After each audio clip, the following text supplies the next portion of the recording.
Good morning दोस्तों। नमस्कार। आप सभी का फिर से एक बार स्वागत है हमारी अपनी क्लासेस मैथ क्लासेस में। मैं विवेक आप सभी का हार्दिक स्वागत करता हूं।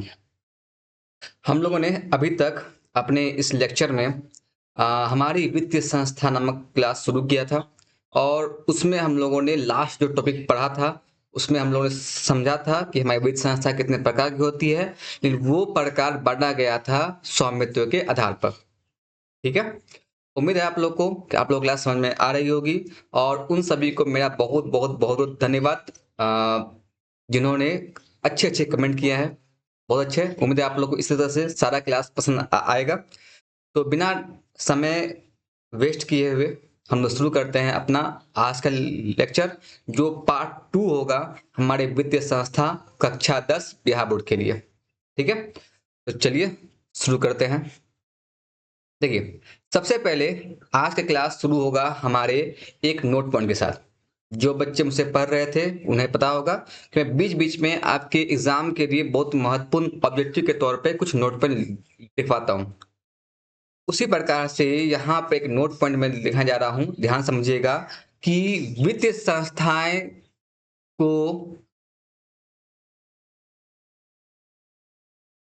वित्तीय संस्थाओं को किसी भी देश का मेरुदंड कहा जाता है। अब सब मेरुदंड क्या होता है? तो मेरुदंड समझिएगा, जिस प्रकार से कोई भी व्यक्ति अपने इस रीढ़ के हड्डी के बिना, यहाँ ध्यान देख पा रहे होंगे आप, क्या आप खुद जो बायो पढ़ रहे होंगे अच्छे से, बताइए आपको, क्या कोई भी व्यक्ति रीढ़ के हड्डी के बिना खड़ा रह सकता है? जवाब बिल्कुल नहीं सर। उसी प्रकार से कहा जाता है, कोई भी देश हो, कितना ही बड़ा देश क्यों ना हो, उस देश को के आर्थिक विकास के लिए, उस देश को उन्नति करने के लिए, उस देश को आगे बढ़ने के लिए वित्तीय संस्थाएं ही आवश्यक होती है। इसलिए एक सेंटेंस लाया गया है कि जिस प्रकार से एक व्यक्ति बिना रीढ़ की हड्डी के, बिना मेरुदंड के खड़ा नहीं रह सकता है, का शरीर चल नहीं पाएगा, उसी प्रकार से कोई भी देश बिना वित्तीय संस्थाओं के भी चल नहीं पाएगा। इसलिए कहा जाता है कि सभी वित्तीय वित्तीय संस्थाएं जो है वो किसी भी देश के लिए मेरुदंड होती है। उम्मीद है आपको समझ में आया होगा। तो आज का लेक्चर हम लोग इसी पॉइंट से शुरू कर रहे हैं। अब बात आता है कि आज हम लोग पढ़ने क्या वाले हैं। ठीक है, तो चलिए पहले हम लोग आज देखते हैं कि देखिए हम लोगों ने अभी तक, एक मिनट जाइए, देखिए हम लोगों ने अभी तक समझा था कि हमारी वित्तीय संस्थाओं को बांटने का आधार जो है वो स्वामित्व था। मैंने आपसे कहा था कि हम लोग वित्तीय संस्थाओं को बार बार अलग अलग आधार पे बांटते रहेंगे।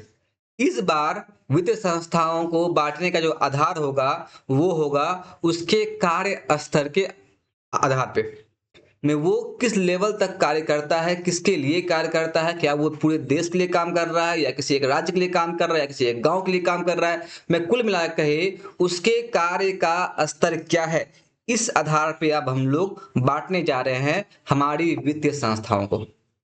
ठीक है, तो चलिए हम लोग पहले बांटते हैं हमारी वित्तीय संस्थाओं को। रुकिएगा।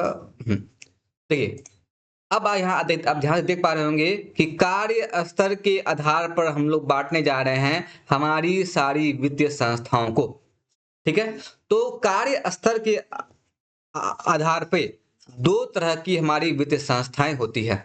एक होती है राष्ट्रीय स्तरीय वित्तीय संस्थाएं, एक होती है राज्य स्तरीय वित्तीय संस्थाएं। ठीक है, कैसे समझ गए? कार्य वो किस लेवल तक कर रही है, किसके लिए कार्य कर रही है, किस जगह के लिए कार्य कर रही है, इस आधार पे ही हम लोग अब बांट रहे हैं हमारी वित्तीय संस्थाओं को। इस आधार पे कार्य स्तर के आधार पर वित्तीय संस्थाएं बांटी गई है दो भाग में। एक है राष्ट्रीय स्तरीय, राष्ट्र मतलब पूरे देश के लिए, यानी कि यहां समझिए अगर आप, तो वैसी वित्तीय संस्थाएं जो पूरे देश के लिए वित्तीय सहायता उपलब्ध करा रही हो, यानी कि इससे भी हमने लिया है कि वो देश तो पाकिस्तान तो हमारा ही पार्ट था, अब अलग हो चुका है, कभी कभी ना कभी आगे ही आएगा, तो वो छोड़िए। लेकिन सिंपल समझिएगा कि जो वो वित्तीय संस्थाएं जो हमारे पूरे देश के लिए काम कर रही हो, किसी एक राज्य के लिए नहीं। वो केवल बिहार के लिए नहीं काम कर रही होगी, केवल यूपी के लिए नहीं काम कर रही होगी, केवल मध्य प्रदेश के लिए काम नहीं कर रही होगी। मैं कुल मिला कहे, जो वित्तीय संस्थाएं पूरे देश के लिए काम करती है उन्हें कहा जाता है राष्ट्रीय स्तरीय वित्तीय संस्थाएं। और राज्य स्तरीय क्या होता है? वो कुल मिलाकर किसी एक विशेष क्षेत्र के लिए काम करती है या किसी एक विशेष उद्देश्य के लिए काम करती है।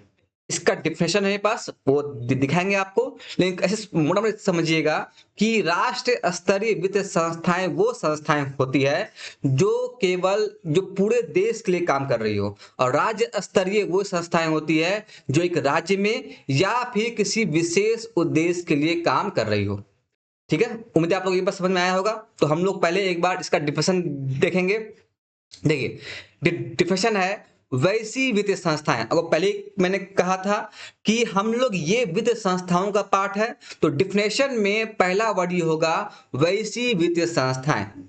ठीक है, तो इसे हम सपोज कीजिए बोल ऐसे हम बताएं कि हम बोले हाथ क्या है, तो पहलेंगे वैसा शरीर का हिस्सा, जरूर बोल सकते हैं हम लोग उसे। उसी प्रकार से जब भी हम लोग वित्तीय संस्थाओं के किसी एक हिस्से का डिफिनेशन लिखेंगे तो पहला लाइन यही होगा वैसी वित्तीय संस्थाएं जो राष्ट्रीय स्तर पर, राष्ट्रीय स्तर मतलब पूरे देश के लिए वित्तीय सहायता प्रदान करते हो।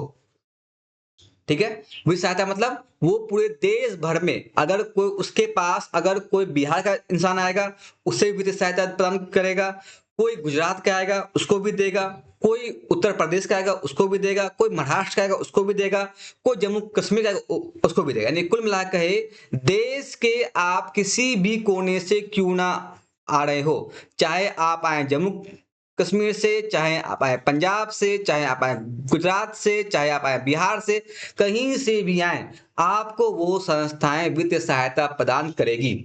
और साथ ही साथ एक और खास बात में होता है कि वो वित्तीय सहायता के साथ साथ वो संपूर्ण देश के लिए वित्तीय और साख नीतियां भी बनाती है। अब ये क्या है सर, समझिएगा। जो संस्थाएं राष्ट्र स्तरीय होती है वो वित्तीय सहायता प्रदान करती है, साथ ही साथ उसका जो मेन उद्देश्य होता है कि वो पूरे देश के लिए काम कर रही है, तो वो देश में वो नियम भी बनाती है। इसमें अब पता आप लोगों को नियम कौन बनाती है वो आगे आपको बताएंगे। अभी आपको उसे पता भी है, अगर पता है आप लोग तो कमेंट में कमेंट कीजिएगा, लेकिन अभी हम आपको बताएंगे आपको उसके बारे में। तो डिफिनेशन का पूरा करें हम लोग, तो वैसी वित्तीय संस्थाएं जो राष्ट्रीय स्तर पर वित्तीय सहायता प्रदान करता है तथा जो संपूर्ण देश के लिए साख एवं वित्त, साख पता होता है ऋण, ब्याज, कर्ज, वित्तीय तथा साख नीतियों का निर्धारण तथा निर्देशन करता है, उसे राष्ट्रीय स्तरीय वित्तीय संस्थाएं कहते हैं। उम्मीद है आप लोगों को ये डिफिनेशन समझ में आया होगा। चलिए इसके साथ साथ हम लोग राज्य स्तरीय संस्थाएं पढ़ेंगे, लेकिन पहले हम लोग इस पूरे राष्ट्र स्तरीय वित्तीय संस्थाओं को अच्छे से समझेंगे, ये क्या है, कैसे काम करता है, वो सारी समझेंगे। उसके बाद हम लोग देखेंगे कि राज्य स्तरीय वित्तीय संस्थाएं क्या होती है। अब देखिए, राष्ट्र स्तरीय वित्तीय संस्थाओं को भी हम लोग दो भाग में बांटते हैं। ठीक है, अब सही है आधार क्या है, तो आधार कुछ भी नहीं है।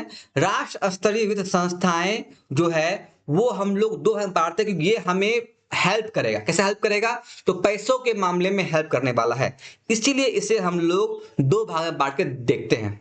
ठीक है, अब वो दो भाग क्या है ध्यान समझिएगा। ये दो भाग है आपका,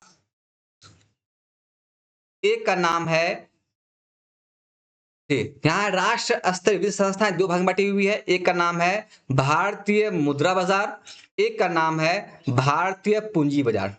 जिस प्रकार से जब आप बाजार जाते हैं तो आप बाजार से मेनली अपने उपयोग के सामान लेके आते हैं, लेकिन जब एक उद्यमी, जब एक व्यापारी, जब एक बिजनेसमैन जाएगा बाजार में तो वो अपने हिसाब का बाजार जाएगा जहां से वो अपने लिए वित्तीय सहायता लेके आएगा। इसलिए राष्ट्रीय स्तरीय वित्तीय संस्थाएं दो भाग में बटी हुई है, एक है भारतीय मुद्रा बाजार और एक है भारतीय पूंजी बाजार। ठीक है, अब भारतीय मुद्रा बाजार क्या होता है समझिएगा, वैसा वित्तीय संस्थाएं जो लोगों को, एक मिनट, हाँ, वैसा वित्तीय संस्थाएं जो लोगों को अल्पकालीन और मध्यकालीन ऋण प्रदान करता है उन्हें कहा जाता है भारतीय मुद्रा बाजार। जैसे बोल रहे हैं, वैसी राष्ट्र स्तरीय वित्तीय संस्थाएं जो लोगों को, लोग मतलब उद्यमी और व्यापारियों, बिजनेसमैन को, जो अल्पकालीन और मध्यकालीन ऋण प्रदान करता है, मध्यकालीन अल्पकालीन वित्तीय सहायता प्रदान करता है, उसे ही कहा जाता है भारतीय मुद्रा बाजार। उसी साथ साथ पूंजी बाजार क्या है? वैसा वित्तीय राष्ट्र स्तरीय वित्तीय संस्थाएं जो उद्यमी और व्यापारियों के लिए दीर्घकालीन ऋण प्रदान करता है, दीर्घकालीन वित्तीय सहायता प्रदान करता है, उन्हें कहा जाता है भारतीय पूंजी बाजार। समझ में आया आप लोगों को? उम्मीद है। ठीक है, डिफिनेशन देखते हैं एक बार, ध्यान देखिए, यहाँ लिखा हुआ है वैसी राष्ट्रीय स्तरीय वित्तीय संस्थाएं। फिर से वही बात कि बताइए, क्योंकि ये एक भाग है राष्ट्र स्तरीय वित्तीय संस्थाओं का, इसलिए यहां लिखा गया है वैसी राष्ट्र स्तरीय वित्तीय संस्थाएं जो उद्योग और व्यापार को, आप सभी को पता होगा उद्योग और व्यवसाय में अंतर क्या है। कमेंट में बताइएगा आप लोग कि उद्योग और व्यवसाय में क्या अंतर है। ये आप लोगों के लिए होमवर्क रहा।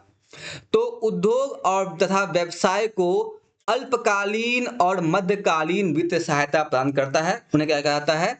भारतीय मुद्रा बाजार। ठीक है, और उसी प्रकार से यहां अल्पकालीन हो गया, मध्यकालीन हो गया, लेकिन आपको पता है कि वित्तीय संस्थाएं अल्पकालीन, मध्यकालीन और दीर्घकालीन तीनों प्रकार के ऋण प्रदान करते हैं। तो अगर भारतीय मुद्रा बाजार अल्पकालीन और मध्यकालीन ऋण प्रदान कर रहा है, तो वो कौन होगा जो दीर्घकालीन प्रदान करेगा? तो उसका नाम है भारतीय पूंजी बाजार। ठीक है, तो फिर वही बात, वैसी राष्ट्र स्तरीय वित्तीय संस्थाएं जो उद्योग तथा व्यवसाय को दीर्घकालीन वित्तीय सहायता प्रदान करता है, उन्हें क्या कहता है? भारतीय पूंजी बाजार। यहाँ थोड़ा गलत लिखा गया, सॉरी, इसको कर दीजिएगा, यहाँ आएगा भारतीय पूंजी बाजार। ठीक है, यहाँ तो by mistake, by default print हो गया है, तो सही कर लेंगे हम लोग कि वैसी राष्ट्र स्तरीय वित्तीय संस्थाएं जो उद्योग और व्यापार व्यवसाय को दीर्घकालीन वित्तीय सहायता प्रदान करती है, उन्हें कहा जाता है भारतीय पूंजी बाजार। उम्मीद है आप लोग को अभी तक बात समझ में आई होगी। ठीक है, अब हम लोग इसको अब हम लोग जो है एक एक पढ़ेंगे। पढ़ेंगे भारतीय मुद्रा बाजार क्या है, फिर पढ़ेंगे भारतीय पूंजी बाजार क्या है। उससे पहले मैं चाहता हूं जो अभी तक हुआ है उससे हम लोग एक तुरंत सा रिकैप करके हम लोग फिर आगे बढ़ जाए। ठीक है, देखिए हम लोग अभी पढ़ा है कि एक नोट में पढ़ा हमने कि सभी वित्तीय संस्थाएं जो होती है वो किसी भी देश के लिए रीढ़ का हड्डी, मेरुदंड का काम करती है। उसके हम लोग पढ़ा कि वित्तीय संस्थाओं को हम लोग एक बार और बांटने जा रहे हैं, लेकिन इस बार आधार अलग होगा। इस बार आधार का नाम है कार्य स्तर के आधार पर, वो किस लेवल तक कार्य करता है उसके आधार पर हम लोग बांटने जा रहे हैं। तो कार्य स्तर के आधार पर वित्तीय संस्था को बांटा गया दो भाग में, एक है राष्ट्र स्तरीय वित्तीय संस्था जो पूरे देश के लिए काम करती है, और एक है राज्य स्तरीय वित्तीय संस्था जो केवल कुछ राज्यों में या कुछ विशेष उद्देश्य के लिए काम करती है, या एक बहुत ही सीमित क्षेत्र में होता है। ठीक है, अब नेक्स्ट जो पॉइंट है वो उसका ये पढ़े हम लोग कि राष्ट्र स्तरीय वित्तीय संस्थाओं को भी क्या होती है, तो वो संस्थाएं जो पूरे देश के लिए वित्तीय सहायता प्रदान करती है, साथ ही साथ पूरे देश के लिए वो वित्तीय और साख नीतियों नियम का को बनाती है। ठीक है, अब उसके ऊपर हम लोग राष्ट्र स्तरीय वित्तीय संस्थाओं को दो में बांटा गया है। एक है आपका भारतीय मुद्रा बाजार जो राष्ट्र पूरे देश के लिए मध्यकालीन और अल्पकालीन और मध्यकालीन वित्तीय सहायता प्रदान करता है, और एक है आपका भारतीय पूंजी बाजार जो पूरे देश के लिए दीर्घकालीन वित्तीय सहायता प्रदान करता है। अब हम लोग पढ़ने वाले हैं भारतीय मुद्रा बाजार का प्रकार क्या है, भारतीय मुद्रा बाजार क्या काम करता है। चलिए नेक्स्ट पॉइंट पे आते हैं, वो है भारतीय मुद्रा बाजार के प्रकार। देखिए भारतीय मुद्रा बाजार को हम लोग दो भाग में पढ़ते हैं। देखिए सबसे पहले हम एक शब्द को थोड़ा समझते हैं। भारतीय पता है आप सबको जो भारत में हो। मुद्रा मतलब होता है कैश, सिंपल डिफरेंस है। इसका मतलब होता है आपका कैश, कैश मतलब पैसा, तो मुद्रा मतलब होता है कैश। तो वैसा बाजार जो आपको कैश के फॉर्म में, या कि सिंपल सा कहे जो आपको क्या बोलते हैं उसको, कैश के फॉर्म में कहे या फिर कहे कम समय के लिए ऋण प्रदान करता हो, उससे हम लोग कहेंगे भारतीय मुद्रा बाजार। पढ़ा चुके पहले भी। अब ये बात आता है कि भारतीय मुद्रा बाजार जो को ऋण प्रदान करता है वो दो भाग में बांट के दिखा है, दो रूप में, तो दो प्रकार है। याद रखिएगा, ये इसका बंटवारा नहीं है, ये इसका प्रकार है, दो उसका हाथ है। ठीक है, एक का नाम है संगठित मुद्रा बाजार, यहां आप देख सकते हैं संगठित मुद्रा बाजार। एक का नाम है असंगठित मुद्रा बाजार। आप नाम से समझ सकते हैं, संगठित मतलब जो एक संगठन हो, जो एक निश्चित नियम में बंधा हो, जो एक निश्चित नियम निश्चित कानून का पालन करता हो। तो आप खुद बताइए हमको कि कौन सा वित्तीय संस्था है जो एक निश्चित नियम को मानता होगा, जो एक निश्चित जगह पे होगा, जो एक निश्चित लोगों को बहाली किया होगा, जो एक निश्चित नियम एक निश्चित कानून के हिसाब से आपको ऋण प्रदान करता होगा। ऑब्वियस बात है, ये क्या होगा, ये बैंक ही हो सकते हैं। ठीक है, तो हम देखते हैं कि संगठित वित्तीय संस्थाएं क्या होती है। तो अगर संगठित वित्तीय संस्थाओं का क्या समझिए, वैसी मुद्रा बाजार, फिर बात करें संगठन किसका पार्ट है, तो ये है मुद्रा बाजार का हिस्सा है। तो वैसा मुद्रा बाजार जो निश्चित नियम लिखा हुआ है, जो निश्चित नियम का पालन करते हुए बैंकिंग सुविधा प्रदान करती हो।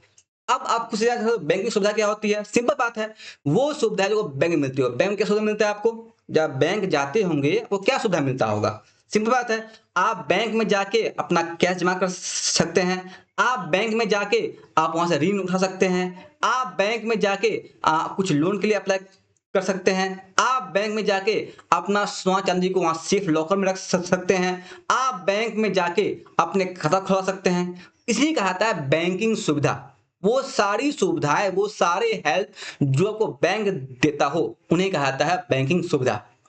ठीक है, तो वैसा मुद्रा बाजार जो निश्चित नियम को मानते हुए एक निश्चित नियम का पालन करते हुए बैंकिंग सुविधा प्रदान करता है उन्हें कहा जाता है संगठित मुद्रा बाजार। आप खुद बताइए कि संगठित रूप में क्या आपका दोस्त होगा, आपका दोस्त आज आपको देगा 100 रुपया, अगला कल उठा दो, कोई नियम बस नहीं है। एक साहूकार, एक सेठ आपको जब मन तब जितना मन उतना ब्याज ले सकता है, लेकिन जब आप बैंक जाइएगा तो बैंक का पहले लिखा हुआ था कि अगर इतना ऋण लीजिएगा तो आपको इतना ब्याज देना पड़ेगा, वो फिक्स होता है। लेकिन एक आपका दोस्त हो, आपका साहूकार हो, आपका कोई परिवारजन हो, वो आपसे हो सकता है ऋण ब्याज ना भी ले, हो सकता है आपसे ब्याज मनमाना ढंग से ले, तो उसका कोई फिक्स नियम नहीं होता है। लेकिन एक बैंक हमेशा अपने पहले से डिसाइड किए हुए नियम के हिसाब से ही काम करता है, इसलिए उन्हें कहा जाता है संगठित मुद्रा बाजार। ठीक है, यहाँ ध्यान सकते हैं आप, लिखा हुआ है कि वाणिज्य बैंक। अब वाणिज्य बैंक क्या है पढ़ाएंगे आपको, इसके टेंशन मत लेना है, हर एक शब्द को बताएंगे। निजी बैंक, सार्वजनिक बैंक, विदेशी बैंक, नाम से स्पष्ट है कि ये तो अब पढ़ाएंगे आपको भी आगे इसी क्लास में, इसी लेक्चर में आगे है, आगे हम पढ़ाएंगे इसको। निजी bank, private bank, SSC bank, IDBI bank, SFC bank, साहब बैंक। सार्वजनिक बैंक, हर एक बैंक सार्वजनिक बैंक है, जो बैंक लोगों के लिए है वो बैंक सार्वजनिक है। आपको बताइए कौन सा बैंक है जो लोगों के लिए नहीं होगा, सारा बैंक लोगों के लिए है, सारा बैंक सार्वजनिक बैंक है। अब विदेशी बैंक, जो बैंक विदेश से है, जैसे कि आपका एक बैंक है HSFC बैंक, बहुत कम देखे होंगे आप लोगों ने, वो HSFC बैंक जो है वो विदेश का बैंक है। ठीक है, तो विदेशी बैंक होता है। यहाँ कुछ नोट पर एरो पर लिखा हुआ है कि संगठित मुद्रा बाजार मुख्यतः बैंक होते हैं। अभी आपको समझा है कि बैंक ही है जो एक निश्चित नियम को, निश्चित कानून को, निश्चित जगह पे, निश्चित हिसाब से अपना कार्य करता है, इसलिए कहा है कि संगठित मुद्रा बाजार मुख्यतः बैंक ही होते हैं, जब बैंक ही मान लीजिए इसको। ठीक है, उसके बाद एक कहा गया है, अब देखिए अगर बैंक है तो क्या बैंक एक ही तरह का बैंक होता है, तो नहीं, बैंक भी मुख्यतः तीन प्रकार, बहुत सारा बैंक प्रकार का होता है, लेकिन मुख्यतः मेनली मोटा मोटी मान लीजिए 3 तरह का बैंक होता है। ठीक है, एक वो 3 तरह का बैंक क्या है समझते हैं आराम से, उम्मीद आपको ये समझ में आया होगा। कहीं को डाउट हो फिर से मैं बोल रहा हूं, कमेंट आपके लिए खुला हुआ है, आराम से एक मर्यादा के तहत आप कमेंट कर सकते हैं, क्वेश्चन पूछ सकते हैं। मेरे बैच में क्वेश्चन पूछने पे आज तक को मनाही नहीं हुआ है, ना आज है ना आगे होगा। आप आराम से क्वेश्चन पूछ सकते हैं, कहीं भी किसी भी शब्द में कोई शंका हो आप क्वेश्चन आराम से पूछिए। ठीक है, चलिए अब समझते हैं हम लोग कि संगठित मुद्रा को 3 प्रकार बैंक कौन है। देखिए बैंकिंग व्यवस्था में देखें अगर, तो एक है आपका केंद्रीय बैंक, एक है वाणिज्य बैंक, एक है सहकारी बैंक। अभी आपको बताए थे कि वाणिज्य बैंक क्या होता है, पढ़ाएंगे आपको अभी, तो हम समझते हैं प्ले करके। देखिए केंद्रीय बैंक बहुत ही आसान है, आपको पहले भी पढ़ाया गया था, अभी मैं फिर से बता रहा हूं। केंद्रीय बैंक वो बैंक होते हैं जो किसी भी देश का सर्वोत्तम, उच्चतम, सबसे ऊपर, सबका मालिक बैंक होता है। किसी भी देश का जो उच्चतम बैंक है, सर्वश्रेष्ठ बैंक है, सबसे बड़ा बैंक है, उन्हें कहा जाता है केंद्रीय बैंक। ठीक है। वाणिज्य बैंक क्या होता है? वो बैंक जो लाभ कमाने के लिए अपना काम करती है। बैंक, आप समझिए बात को, जो आप अगर मान लीजिए आप कोई आम आदमी है, मैं आप जैसे आम आदमी है, जब हम लोग बैंक में पैसा रखते हैं, ऐसा नहीं है कि बैंक आपका पैसा जमा रखता है, वो हमारे द्वारा जमा किए गए पैसे को वापस किसी बिजनेसमैन को ऋण देगा और उस ऋण के बदले ब्याज कमाएगा। उस ब्याज, वो ब्याज उसका लाभ हुआ, और जो मूल पैसा वो बाद में चुकाएगा ही, वो फिर आपको दे देगा। तो जो बैंक होते हैं, चाहे वो एसबीआई हो, पीएनबी हो, आईसीआईसीआई बैंक हो, एचडीएफसी बैंक हो, आईडीबीआई बैंक हो, पीएनबी बैंक हो, जो भी बैंक हो, सारे के सारे बैंक का उद्देश्य होता है लाभ कमाना। लाभ पैसे कमाते हैं वो लोग लाभ कमाते हैं ऋण पैसा देके, उससे ब्याज के द्वारा लाभ कमाते हैं वो लोग। ठीक है। तो वाणिज्य बैंक, सारे बैंक मतलब वाणिज्य ही बैंक होते हैं, जो जो बैंक लाभ पाने के उद्देश्य से कार्य कर रहे हैं। और सहकारी बैंक क्या होते हैं? ये बनते हैं आपसी सहयोग से। ठीक है। उम्मीद है आप लोग को सहकारी बैंक मतलब आपसी सहयोग से हम लोग, आप लोग मिलकर एक बैंक बना लिए, वो बैंक चल रहा है आपस में से। आपका एक फेमस बैंक है ग्रामीण बैंक। बिहार, जो लोग बिहार से देख रहे हैं, पता होगा उनको कि बिहार ग्रामीण बैंक, इसका एक आपका उत्तर बिहार ग्रामीण बैंक, दक्षिण बिहार ग्रामीण बैंक, तो आज नाम उसका हो गया है बिहार ग्रामीण बैंक। तो बिहार ग्रामीण बैंक एक अच्छा उदाहरण होता है सहकारी बैंक का। और भी वो सारा है, पढ़ेंगे हम लोग आगे। चलिए पहले हम लिखते हैं केंद्रीय बैंक क्या होता है। देखिए लिखा हुआ है, केंद्रीय बैंक किसी भी देश का उच्चतम बैंक होता है। उच्चतम मतलब सर्वश्रेष्ठ, सबसे ऊपर, महान, बड़ा, सबका मालिक एक उच्चतम बैंक। सभी बैंकों का मालिक एक, वो कौन सा है? उच्चतम बैंक, कहते हैं हम लोग केंद्रीय बैंक। अब देखिए, अगर ये उच्चतम बैंक है तो ये कभी भी आपको ऋण नहीं देगा। आप कभी जाइएगा, कहते हमारे एक बात पर, हमारे केंद्रीय बैंक का नाम क्या है पता? आप लोग यहाँ लिखा, लिख के दे दिया यार, कोई बात नहीं। यहां लिखा हुआ है भारतीय केंद्रीय बैंक का नाम क्या है? आरबीआई, फॉर्म भी है, रिजर्व बैंक ऑफ इंडिया है।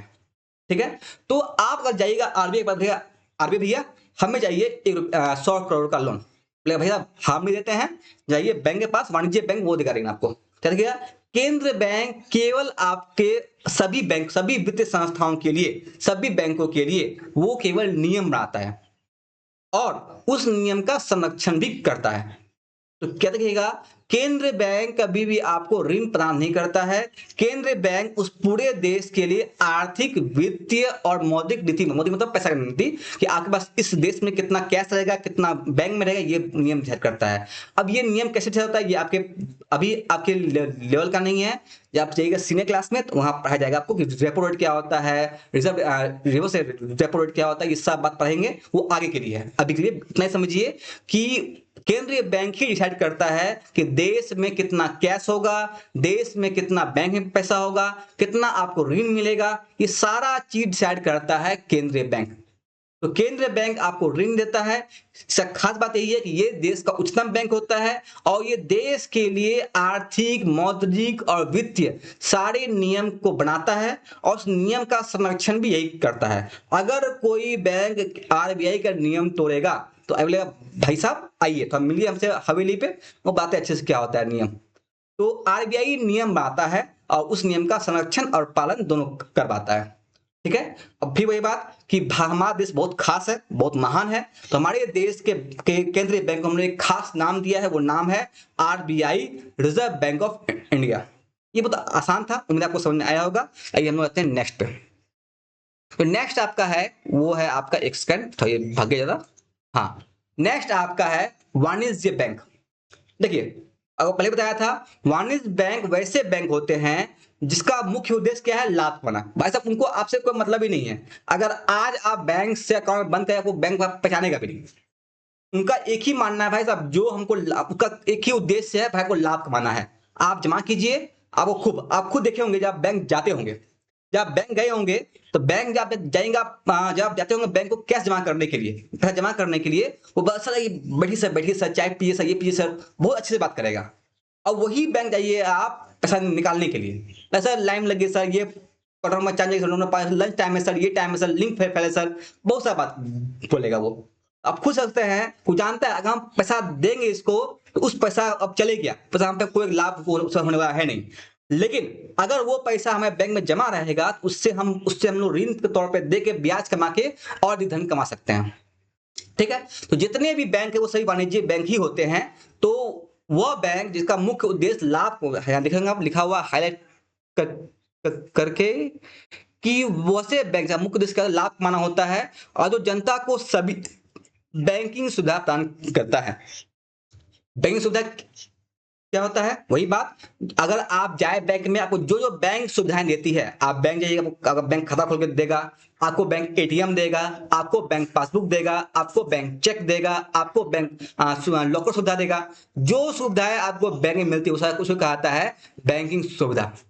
ठीक है, अगर समझिएगा वाणिज्य बैंक अब दो भाग में बांटा गया है। अभी क्यों बांटा गया, इसका थोड़ा सा एक कहानी है, यहाँ समझिएगा। वाणिज्य बैंक क्या हुआ था, वाणिज्य बैंक जब बन गया था तो वाणिज्य बैंक बनने के बाद उसे, पहले जो बैंक बन चुका था, अब सरकार को लगा कि अगर हम सभी को प्राइवेट में दे देंगे तो प्राइवेट वाला जो बैंक होता है वो बहुत मनमानी कर रहा था। सरकार ने डिसाइड किया एक काम करेंगे, हम लोग वाणिज्य बैंक को कुछ अपने अंडर रखेंगे। गए थे सरकारी बैंक और सरकारी बैंक। सरकारी बैंक वो थे जो सरकार के पूरे कंट्रोल में थे। उसी प्रकार से समय के साथ जब बीता गया तो हुआ क्या, ये समझिएगा, हुआ क्या कि जितने भी बैंक हुआ करते थे सभी बैंक अपना मनमानी करने लगे। उस मनमानी को रोकने के लिए ही सरकार ने डिसाइड किया कि हम जो है अब बैंकों का कुछ अपने डायरेक्ट कंट्रोल में रखेंगे। कुछ बैंक हमारे नियम मानेंगे लेकिन कुछ बैंक को हम लोग अपने सीधे कंट्रोल में रखेंगे, उनमें सीधा नियम कानून बहाली साफ सफाई का कर्मचारी सब का सब हम तय करेंगे। और कुछ बैंकों को हम लोग प्राइवेट में देंगे, जो बैंक अपना कर्मचारी भर्ती कर ले, अपना नियम अपना पैसा बांटे अपने हिसाब से, लेकिन नियम हमारा ही मानना होगा। ठीक है, तो इसी तरह पे हम लोग फिर वाणिज्य बैंक को बांटे दो भाग में, और भाग क्या है समझते हैं। देखिए देखिए, दो बैंक के वाणिज्य बैंक बना के, एक राष्ट्रीयकृत वाणिज्य बैंक है, एक निजी वाणिज्य बैंक है। या देखिएगा, अगर उसका पहचानना हो कि कौन सा बैंक राष्ट्रीयकृत वाणिज्य बैंक है और कौन सा बैंक निजी वाणिज्य बैंक है, तो सिंपल एक डिसीजन है, जिस भी बैंक के अंत में, जिस भी बैंक के लास्ट में लगा हो एलटीडी लिमिटेड, ठीक है, अगर ये सब किसी बैंक के लास्ट में लगा हुआ है एलटीडी लिमिटेड, समझ जाइएगा वो बैंक निजी वाणिज्य बैंक ही है। यहां लिखा हुआ समझ देते हैं, वैसे बैंक, वैसे वाणिज्य बैंक जो सीधे सरकार के नियंत्रण में हो, सीधे सरकार के कंट्रोल में हो, उन्हें कहा जाता है राष्ट्रीयकृत वाणिज्य बैंक। एग्जाम्पल में आप देख सकते हैं एसबीआई, पीएनबी। एसबीआई का फुल फॉर्म आप बताइए कमेंट में, पीएनबी का फुल फॉर्म आप बताइए कमेंट में। सारा आपके लिए होमवर्क है कि पहले भी मैंने इसको बताया हुआ है। तो चाहे वो एसबीआई हो, पीएनबी हो, सीबीआई। सीबीआई फुल फॉर्म क्या है, ये क्राइम ब्रांच ऑफ इंडिया नहीं है, ये है आपका क्राइम ब्यूरो ऑफ इंडिया नहीं है, ये है सेंट्रल बैंक ऑफ इंडिया। क्या देखिएगा, बीओबी क्या है, बैंक ऑफ बड़ौदा। ठीक है, ये सभी आप देखते हैं ये सारे बैंक गवर्नमेंट बैंक है, इसमें सीधा कंट्रोल गवर्नमेंट का होता है। तो यहां का ध्यान देखिए आप, तो इस पे लिखा हुआ है अप्रत्यक्ष। अप्रत्यक्ष मतलब नियम होगा गवर्नमेंट का, गवर्नमेंट मतलब आरबीआई का, उसे मानेगा सारा बैंक, लेकिन उस कुछ छूट आपको है कि आप पैसा जिसको बांटना है बांटिए, नियम हमारा रहेगा, आप पैसा बांटेगा नियम आप ध्यान कीजिए, ब्याज दर आप ध्यान कीजिए। ठीक है, तो अप्रत्यक्ष रूप से सरकार का नियंत्रण होता है, उन्हें कहा जाता है निजी वाणिज्य बैंक। जैसे कि ICICI bank, HDFC bank, axis bank, IndusInd bank, ये सभी बैंक आपके निजी वाणिज्य बैंक हैं।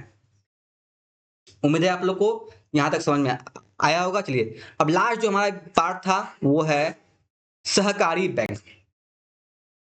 ठीक है, देखिए अब क्या हुआ, एक बैंक तो केंद्रीय बैंक जो सभी के लिए नियम है, आरबीआई हम भाई साहब हमारा, एक है वाणिज्य बैंक जो कि आपका लाभ कमाने के लिए है।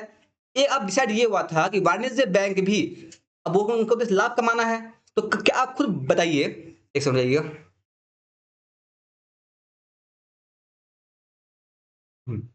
आप खुद बताइए, क्या वाणिज्य बैंक जिसका उद्देश्य लाभ कमाना हो वो कहां जाएगा? क्या कभी भी वो एक गरीब व्यक्ति को लोन देगा? बिल्कुल नहीं देगा। वो चाहेगा जितना अमीर से अमीर व्यक्ति हो उतना अच्छा है, वो ट्राई करेगा अंबानी को लोन दे हम। क्यों? अंबानी तो लेगा 100 करोड़ 200 करोड़ लेगा लोन लेगा, अब वो 100 करोड़ का जो पैसा वो भी जा मिलेगा, इंटरेस्ट जा मिलेगा। ठीक है, एक गरीब व्यक्ति जो है वो मुश्किल से लेगा 10,000 लाख का लोन लेगा, उस लोन में ब्याज कम मिलेगा, तो लाभ भी कम होगा। तो जब कोई वाणिज्य बैंक बनता, जब बनाया गया था, तो वो केवल बड़े लोगों को लोन दे रहा था। जो गरीब व्यक्ति थे जब उन्हें पता आता था टाइम लोन बांटने का, वो आपको देते आपका ये कागज नहीं है, वो कागज नहीं है, बहुत सारे नियम लगा उन्हें छाड़ दिया जाता था। इसी को सॉल्व करने के लिए सरकार ने कहा कि राज्य के नियंत्रण में भी कुछ बैंक बनाया जाए जो कि लोकल लोगों को हेल्प करे, लोकल एक मामूली से किसान को हेल्प करे, एक मामूली से छोटे मोटे बिजनेसमैन को हेल्प करे, एक दुकानदार को हेल्प करे, यानी कुल मिला कहे छोटे स्तर के लोगों को भी वो हेल्प करे, उन्हें भी बैंकिंग लोडिंग नहीं था, वो भी आगे डेवलप करे। क्योंकि देश केवल अंबानी अडानी टाटा बिरला बाटा इससे नहीं चलता है, देश चलता है पूरे हमारे देश की जनताओं से। जो भी देश में काम कर रहा है, जो भी देश में सहयोग कर रहा है, वो सभी देश के लिए जरूरी है।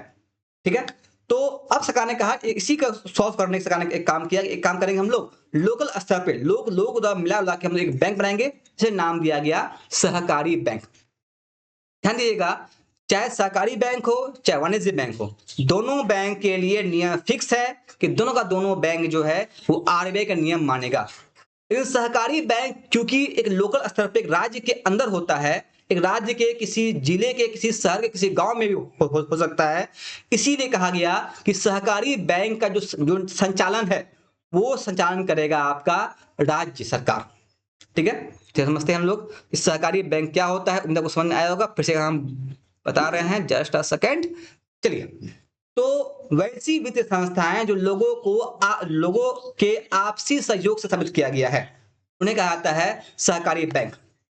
ठीक है, जैसे में आपका बंधन बैंक, जैसे कि आपका ग्रुप चलता है गांव मोहल्ले में, वो ग्रुप। ठीक है, ये सभी सहकारी बैंक होते हैं। अब देखिए, सहकारी बैंक के लिए लिखा हुआ है कि सहकारी बैंक भी आरबीआई का नियम का ही पालन करेगा, ये फिक्स है। ठीक है, लेकिन एक यहाँ एक नया चीज में ऐड होता है जो आपके लिए बहुत बहुत बहुत बहुत very very very very very important objective है, वो ये है कि सहकारी बैंक का जो संचालन है वो करता है राज्य सरकार। ठीक है, इस बैंक में साफ सफाई का ध्यान, इस बैंक के सारे लोगों का ध्यान जो रखेगा वो कौन रखता है? राज्य सरकार की साथ सरकार रखता है। ठीक है, तो उम्मीद है ये समझ आया होगा कि सहकारी बैंक कौन करता है? राज्य सरकार। इसका नियम किसका मानेगा? ये आरबीआई का ही नियम मानेगा। तो यहां तक था आपका, ये लास्ट पॉइंट था आपका भारतीय मुद्रा बाजार का। उम्मीद है आप लोगों को कि सारी भारतीय मुद्रा बाजार समझ में आया होगा कि अब हम लोग जंप कर रहे हैं एक सबसे मस्त टॉपिक, सबसे मस्त इंटरेस्टिंग पार्ट, भारतीय पूंजी बाजार, जहां को समझ में आएगा स्टॉक मार्केट क्या होता है, स्टॉक मार्केट से काम करता है, बाकी सारे समझ आने वाले हैं। उम्मीद है आप लोग को अभी तक का सारा लेक्चर समझ में आया होगा। चलिए हम लोग आगे बढ़ते हैं। कहीं को डाउट हो अगेन कमेंट आपके लिए खुला हुआ है। चलिए, तो नेक्स्ट पार्ट है वो है फिक्सेशन, भारतीय पूंजी बाजार। वैसी राष्ट्र स्तरीय वित्तीय संस्थाएं जो उद्योग और व्यवसाय को किस प्रदान करता है? दीर्घकालीन वित्तीय सहायता प्रदान करता है, क्या कहता है? भारतीय पूंजी बाजार। देखिए, कुछ पॉइंट है जो आपके ऑब्जेक्टिव के लिए भी इंपॉर्टेंट है और बहुत ही खास पॉइंट है। वो ये है कि हमारे देश में, एक सेकंड एक सेकंड एक सेकंड एक सेकंड, हम लोग आ जाए प्ले। हाँ, देखिए, एक खास पॉइंट ये है कि हमारे देश में जितने भी अच्छे अच्छे बड़े बड़े वित्तीय संस्थाएं हैं वो सिर्फ बॉम्बे में ही हैं।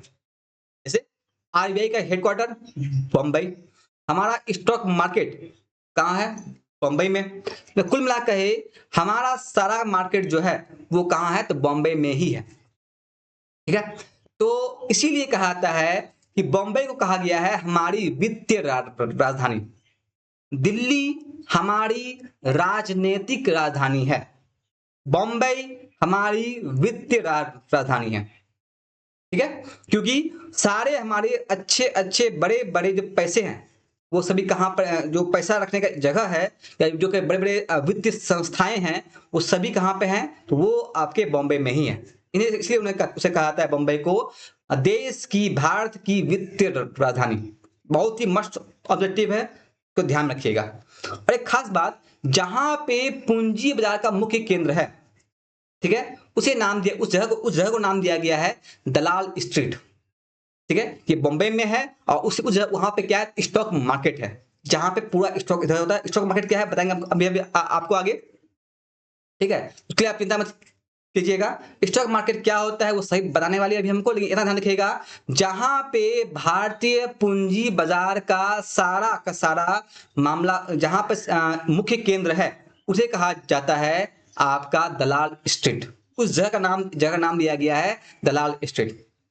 ठीक है, चलिए हम लोग समझते हैं कि भारतीय पूंजी बाजार क्या है, इसका प्रकार क्या है। ध्यान से, यहां उसी पॉइंट लिखा हुआ है कि पूंजी बाजार के प्रधान क्षेत्र को क्या नाम दिया गया है, दलाल स्ट्रीट। ये भी याद रखिए, ये बहुत ही अच्छा ऑब्जेक्टिव है आपके 10th के बिहार बोर्ड के लिए।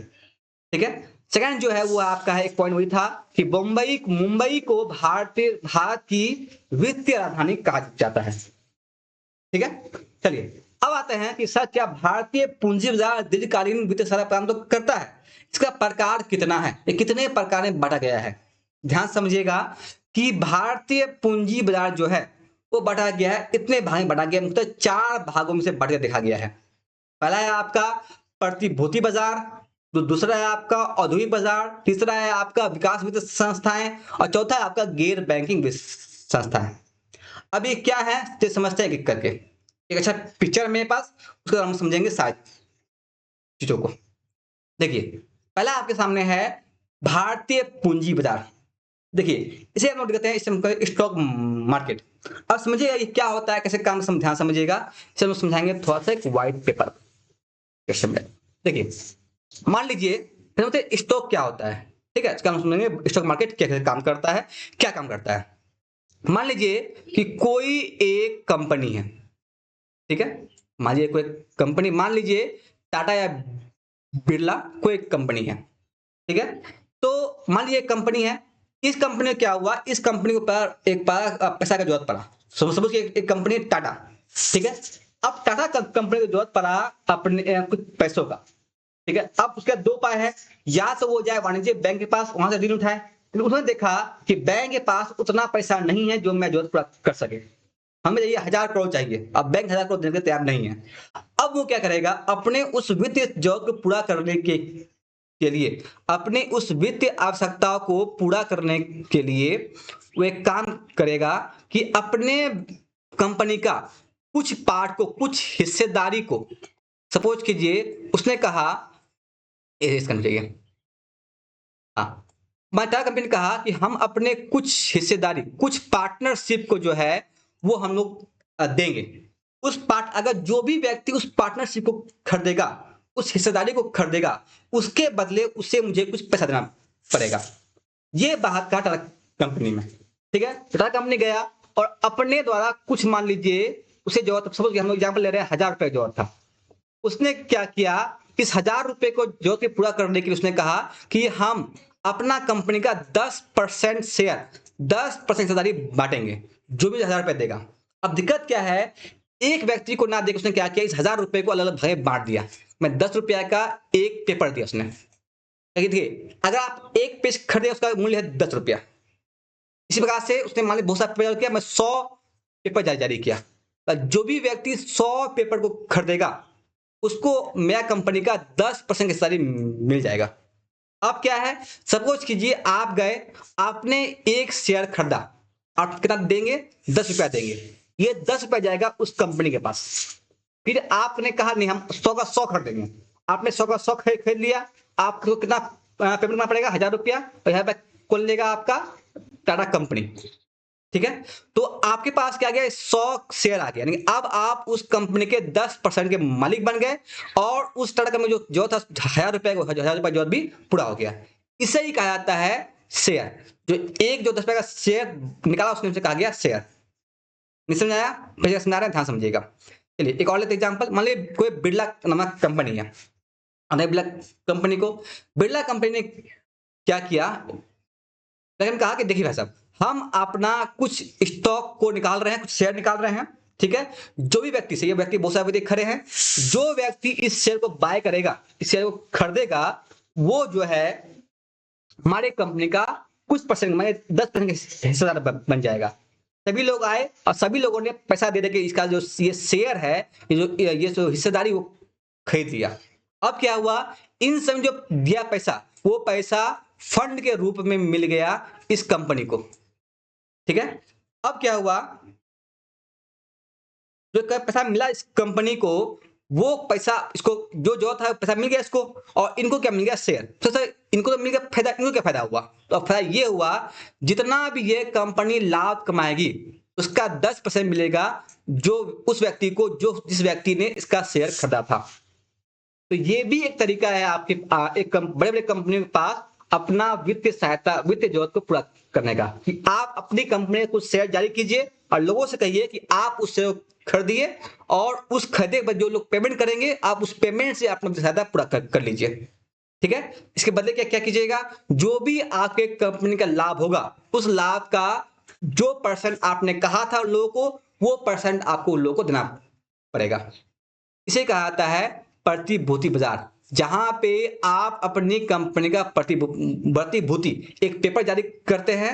उस पेपर में लिखा हुआ होता है कि हम धारक, इस जो पेपर खरीदने वाले को अपने कंपनी का 1%, 2%, 3%, 4% शेयर दे रहे हैं।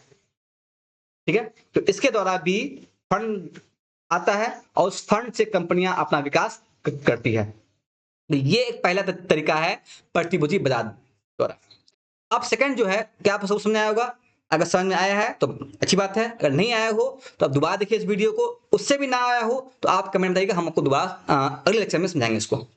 थोड़ा टफ है, थोड़ा आसान है, ध्यान समझिएगा, समझ में आएगा। अब नेक्स्ट जो है वो है आपका औद्योगिक बाजार।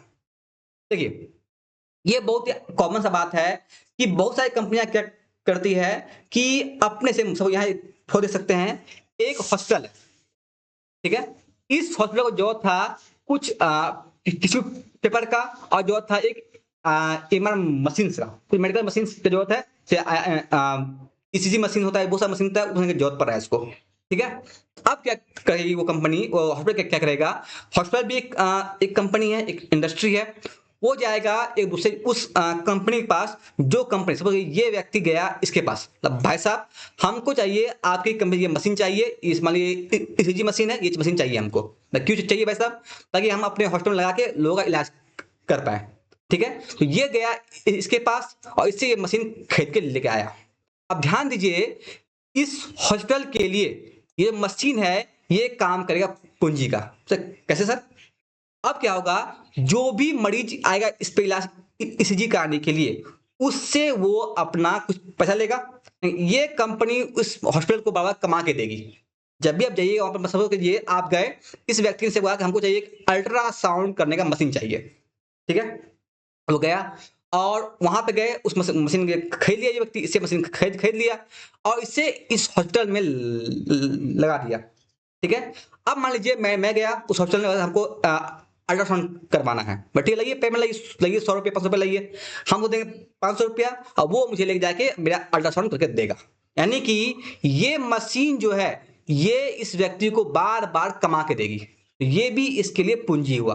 तो इस प्रकार से भी एक व्यक्ति कंपनी दूसरे कंपनी से अपना जरूरत का सामान लेती है। याद रहे, वो जरूरत का सामान केवल केवल अपने आर्थिक पूंजी के तौर पर ही उपयोग करती है और उस मशीन से वो और अधिक लाभ कमाती है, ना उसे आप खाते। सब कीजिए, आप गए, हमें चाहिए एक चिप्स का पैकेट, आप चिप्स लेके आए, चिप्स का पैकेट। अब आप बताइए, क्या आप उस चिप्स के पैकेट से कुछ कमा पाइएगा? आप लाए, आप खा गए, कार्य खत्म हो गया। लेकिन आप गए, आप कह नहीं मुझे खरीदना है, समझिए मुझे एक कार खरीदना है, आप उस कार लेके आ गए। अब उस कार को आप चला रहे हैं, रोड पे भाड़ा पे चला रहे हैं, तो वो कार जो है, वो स्कॉर्पियो कोई कार है आपके पास, वो कार आपको कमा के दे रही है, तो वो भी हो गया आपका पूंजी हो गया। और जहां से आपने लाया वो हो गया आपका औद्योगिक बाजार। जिस प्रकार से एक रेस्टोरेंट, आपने चिप्स खरीदा, आप खा गए, वो आपका कोई पूंजी नहीं हुआ, आपका खर्च हो गया। एक रेस्टोरेंट का आदमी क्या करेगा, जाएगा चिप्स खरीद के लाएगा, उस चिप्स से अच्छा डिश बना के आपको पेश करेगा और वो डिश बेचेगा। तो रेस्टोरेंट के लिए वही चीज बन गया, वो दुकान बन गया, वो चिप्स का दुकान बन गया, औद्योगिक बाजार बन गया। सिंपल में चाहे वो एक दुकानदार हो, चाहे वो रेस्टोरेंट वाला हो, चाहे एक होटल वाला हो, चाहे एक मेडिकल दुकान हो, चाहे बड़े कंपनियां हो। एक कंपनी को सपोज कीजिए, एक कंपनी जो शुभ आती है, मान लीजिए बड़ा कंपनी है जो शुभ आती है, उस कंपनी को शुभ आने के लिए चमड़ा चाहिए, तो एक जाएगा चमड़ा की दुकान में, वहां चमड़ा खरीद के लेके आएगा, तो उसे वो शुभ बनाएगा। तो उसके लिए वो चमड़ा का दुकान क्या हो गया, औद्योगिक बाजार हो गया। मानिए टाटा कंपनी है, वो कंपनी गई मार्केट में, वहां लोहा लेके आई, उस लोहा से वो कार बनाई, तो जहां से वो लोहा लेके आई वो उसके लिए क्या क्या बन गया, औद्योगिक बाजार बन गया। उम्मीद है आप लोग को यह समझ में आया होगा कि औद्योगिक बाजार वो जगह होता है जहां से लोग, जहां से बड़े लोग नहीं, बड़े बड़े कंपनियां अपने जरूरत के सामान लेके आती है और उससे और अधिक लाभ कमाती है। सिंपल सा, जब किसी जगह से लाभ कमाने वाले सामान को पजेस किया जाता है, उसे कहता है औद्योगिक बाजार। समझा सबको? उम्मीद है आपको ये औद्योगिक बाजार समझ में आया होगा। ठीक है, चलिए तो लास्ट आपका है वो है गैर बैंक, सॉरी एक बचा हुआ था, सेकंड जो आपको वो है आपका विकास वित्तीय संस्था। ध्यान समझिएगा, हमारे देश में बैंक तो है ही, एसबीआई है वो सबके लिए लोन बांट रहा है, पीएनबी है उसके लिए लोन बांट रहा है, सभी बैंक लगभग सबके लिए लोन बांटते हैं। लेकिन कभी कभी क्या होता है, कुछ खास उद्देश्य के लिए, कुछ खास मकसद के लिए कुछ खास बैंक बनाए जाते हैं। जैसे यहां ध्यान दिया आप, एक बैंक है यहां लिखा हुआ है national housing bank, NHB bank. आप जब जाइएगा एनएचबी बैंक के पास, आप कहिएगा सर हमको चाहिए एजुकेशन लोन, वो कहेगा नहीं नहीं दे सकते हैं। हमको चाहिए कार लोन, नहीं दे सकते हैं। तो क्या दीजिएगा सर, अगर आपको घर बनाने के लिए लोन चाहिए तो बोलिए हम देंगे, क्योंकि हम हैं नेशनल हाउसिंग बैंक, हम घर बनाने के लिए, घर की मरम्मत करने के लिए लोन देते हैं। आपके घर के मामला को बात है बताइए, हमको लोन देंगे तैयार है। इस प्रकार से एक नबार्ड बैंक है, national bank for agriculture and rural development. ये बैंक बनाया ही गया एक मुख्य उद्देश्य से, उसका उद्देश्य ये है गांव के विकास के लिए और खेती के विकास के लिए बनाया गया ये बैंक है। इसको वैसे आपको चाहिए बिजनेस करने के लिए लोन चाहिए, नहीं दे पाएंगे।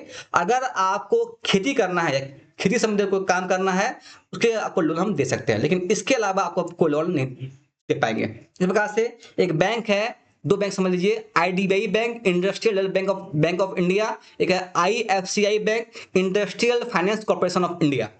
ये दोनों ही बैंक आपको लोन देगा बिजनेस करने के लिए, बड़े बड़े उद्योग लगाने के लिए। अगर आपको लगाना है मॉल लगाना है, ये लोन देगा आपको। अगर आपको बड़ा एक मतलब शॉपिंग मॉल, आपको एक कार मैन्युफैक्चर कंपनी खोलना है, लोन देगा आपको। मैं बिजनेस करने के, व्यवसाय करने के लिए लोन आपको देगा। ये व्यवसाय बहुत बड़े स्तर का होता है।